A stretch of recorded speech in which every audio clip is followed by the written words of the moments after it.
मुस्कुरा के गम का जहर जिनको पीना आ गया, ये हकीकत है कि जहां में उनको जीना आ गया।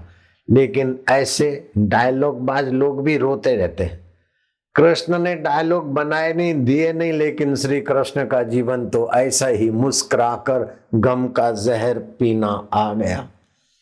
अष्टमी को तो जन्म हुआ और कृष्ण के जन्म के निमित्त ही माँ बाप को जेल जाना पड़ा और अपने पहले 6 भाइयों को मौत के घाट उतरना पड़ा। ऐसा डेंजर जीवन, ऐसा भयावह जीवन। और जन्मे तो जेल में और जन्मते ही पराये घर लिए गए। आपको तो जन्मते ही टोकरी में कोई उठा के नहीं ले जाता है, शुक्र करो। इससे बड़ा भारी दुख तुम्हारे इष्ट को मिला तो मुस्कुराते रहे, तो तुम काहे को रोते हो? मने आ नथी ने ते नथी ने, मेरा क्या करे, मेरा जॉब चला गया, मेरा बिजनेस में ये हो गया, मेरे को ये हो गया, वो हो गया। अरे जन्मते भांजे के पीछे पूरा राज और राज सत्ता कंस लग गया, तभी भी कृष्ण ने कभी नहीं कहा कि मेरा मामा कंस मेरे पीछे पड़ा, मैं तो मर गया रे, हाय रे, कभी नहीं किया।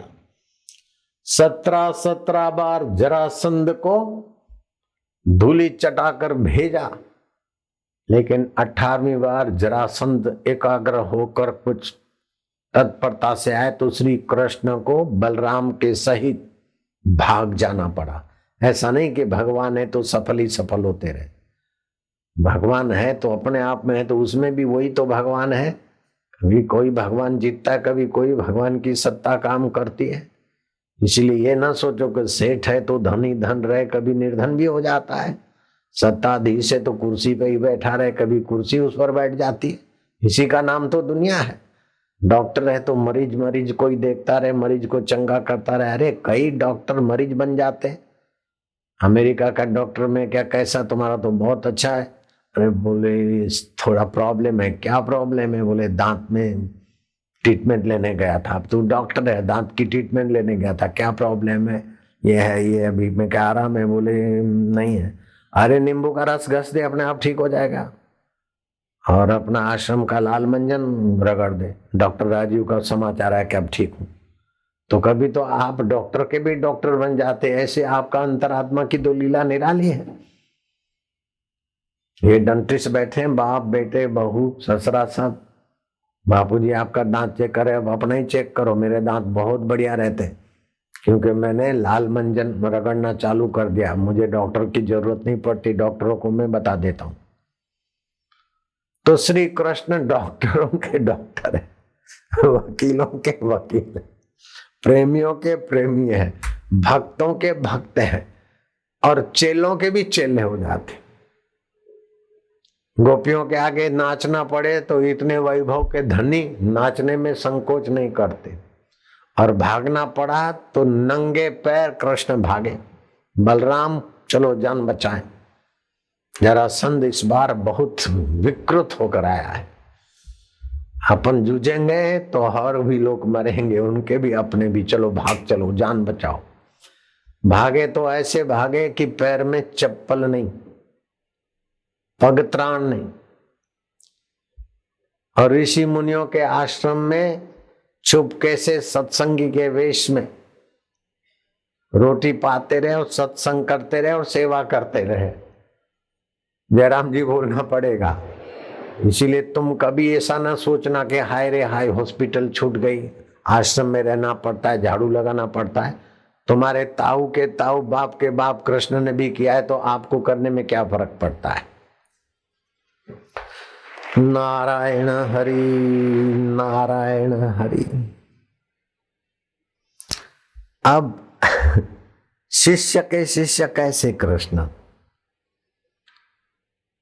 भाई श्री कृष्ण बोलते कि गाय तो चरती रहे, लेकिन अपन कुछ करें तो ये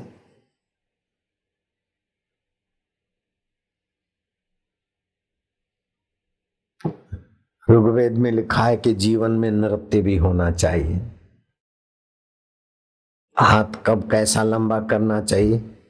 घुंघरू 2 पैर के बजे की 1 पैर के बजे, 2 घुंघरू बजे की 10 बजे,